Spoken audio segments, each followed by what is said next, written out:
Assalamualaikum warahmatullahi wabarakatuh. Shalom, salam sejahtera untuk kita semua. Om Swastiastu, Namo Buddhaya, salam kebajikan, Rahayu. Perkenalkan, saya Crescentia Sihotang dari Fakultas Teknologi Industri, Rumpun Sistem dan Proses dengan NIM 1672451. Saya selaku Ketua Kelompok dari Kelompok 13, kelas 46, mata kuliah Pancasila yang diberi tema Pemberdayaan dan Perlindungan Perempuan Desa. Assalamualaikum warahmatullahi wabarakatuh.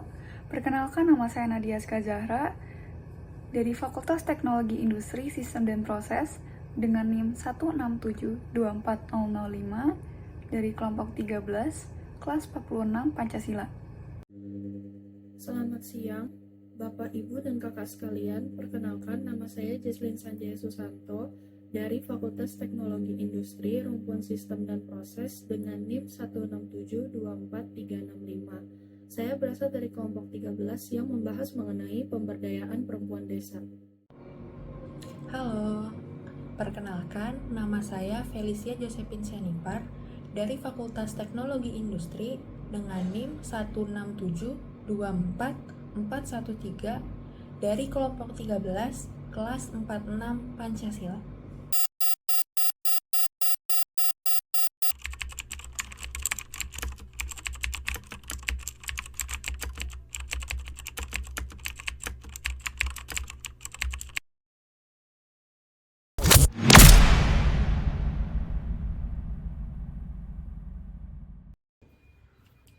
Kiu, Neng, mau kemana nih, Neng? Neng, lihat sini dong. Dijaga ya mas omongannya? Gitu. Iya, jadinya gitu. Terakhir aku suruh dia pulang aja gitu. Oh iya. BTW udah sore loh. Kita foto dulu aja yuk. Boleh, boleh. Oke. 1, 2, 3. Tolong ya, tangannya jangan pegang-pegang. Gue pulang deh.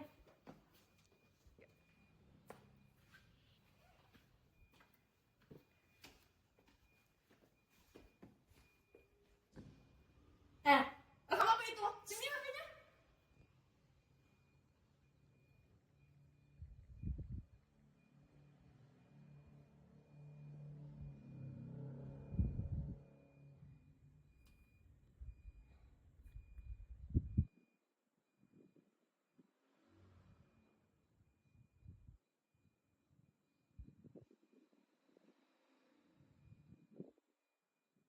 Gue gak mau tahu ya.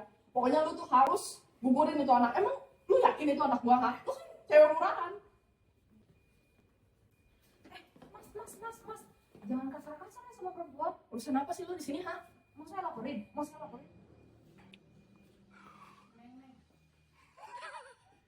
Halo Pak Polisi, ini saya ada di Jalan Caringin nomor 39. Sini ada pelaku kekerasan seksual Pak. Cepat sini ya Pak. Kekerasan seksual adalah setiap tindakan yang dilakukan untuk merendahkan, menghina, melecehkan, dan atau menyerang fisik, fungsi reproduksi, atau gender seseorang. Dari tayangan video yang sudah kita tonton bersama, ada beberapa contoh tindakan pelecehan seksual, seperti berkomentar yang tidak wajar, penyebaran konten pornografi, pelanggaran privasi seseorang, tidak peduli dengan kejadian pelecehan seksual yang sedang terjadi, fantasi seksual yang menyimpang, dan pelecehan seksual secara langsung. Tindakan-tindakan tersebut terjadi secara paksa, tidak sesuai dengan kehendak korban, dan korban tidak diberikan kebebasan ketika persetujuan. Kekerasan seksual menyebabkan korban mengalami penderitaan-penderitaan, baik secara fisik, psikis, seksual, sosial, budaya, ekonomi, dan politik.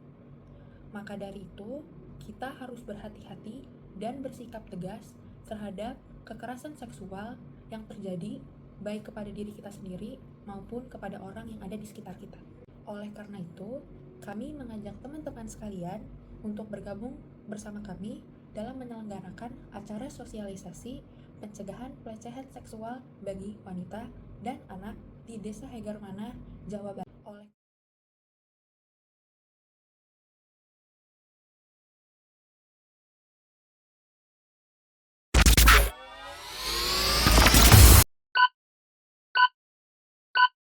Kami dari kelompok 13 kelas 46 mata kuliah Pancasila diberikan materi mengenai pemberdayaan dan perlindungan perempuan desa.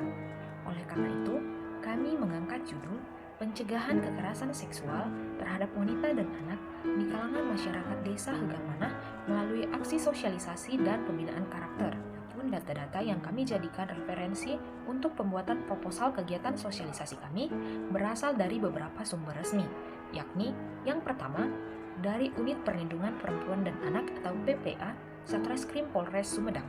Yang kedua, dari catatan pengurus daerah Desa Hegarmanah, Kecamatan Jatinangor, Kabupaten Sumedang. Dan yang ketiga, dari Badan Kependudukan dan Keluarga Berencana Nasional. Berangkat dari penjelasan teman saya mengenai apa itu kekerasan seksual, kami menemukan bahwa di lingkup kehidupan masyarakat Kecamatan Jatinangor masih dijumpai kekerasan seksual yang terjadi pada wanita dan anak, khususnya pada para mahasiswa yang datang ke Kecamatan Jatinangor untuk menimba ilmu. Namun, kasus yang menarik perhatian kami dan akhirnya kami jadikan sebagai latar belakang masalah untuk proposal dan kegiatan sosialisasi kami nanti adalah sebuah kasus pelecehan anak di bawah umur yang terjadi di Desa Hegarmanah, Kecamatan Jatinangor. Dari banyaknya laporan dan aduan kasus yang diterima oleh Badan Perlindungan Perempuan dan Anak Kabupaten Sumedang, PT2A menyebut bahwa di daerah desa ada lebih banyak kasus pelecehan dan kekerasan seksual yang tidak dilaporkan.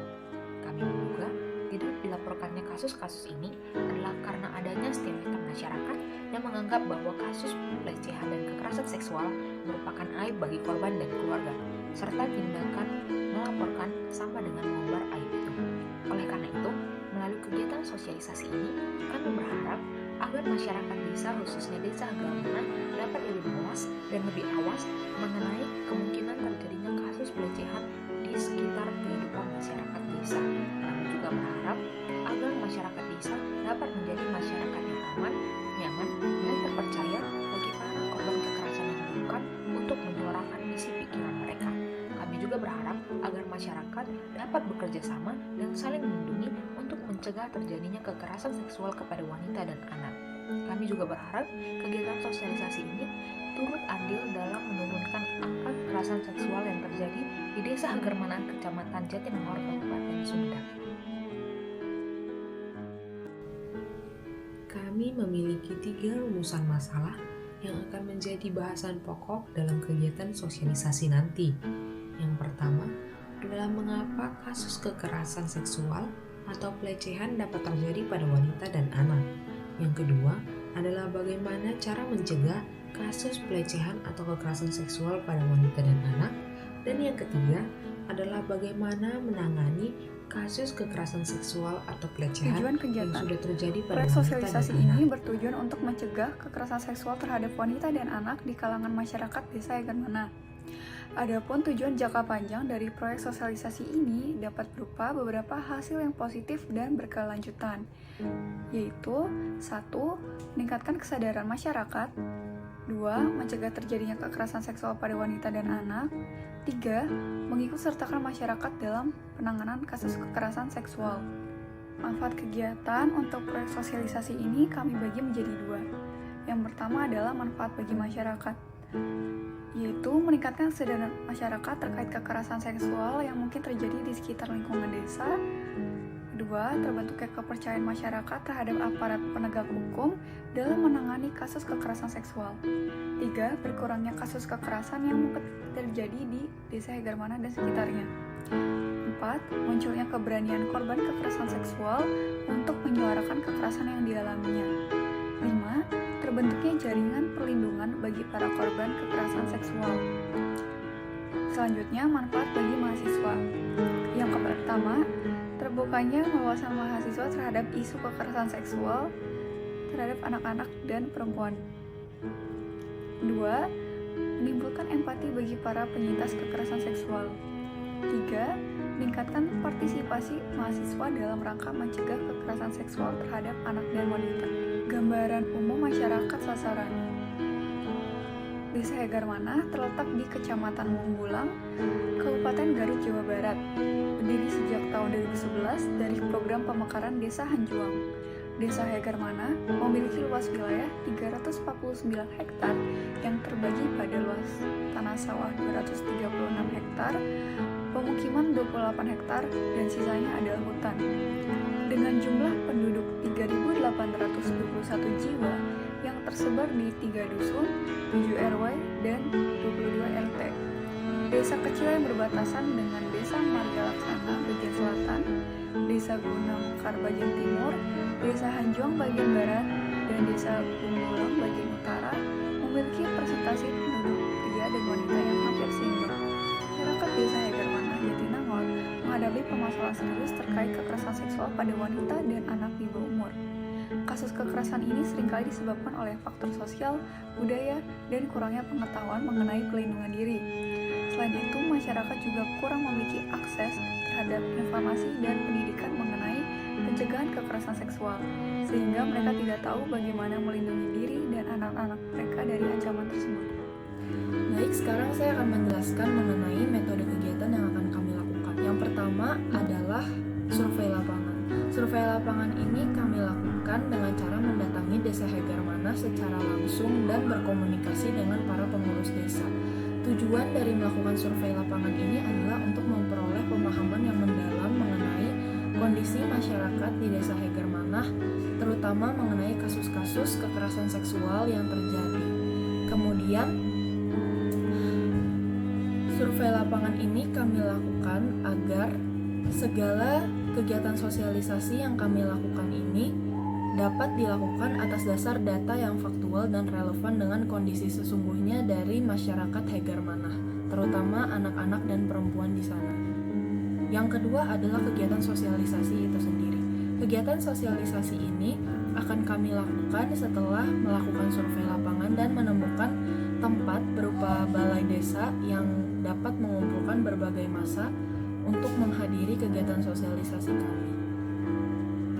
Kegiatan ini akan kami laksanakan dengan berbagai media seperti contohnya PowerPoint, proyektor, dan lain-lain.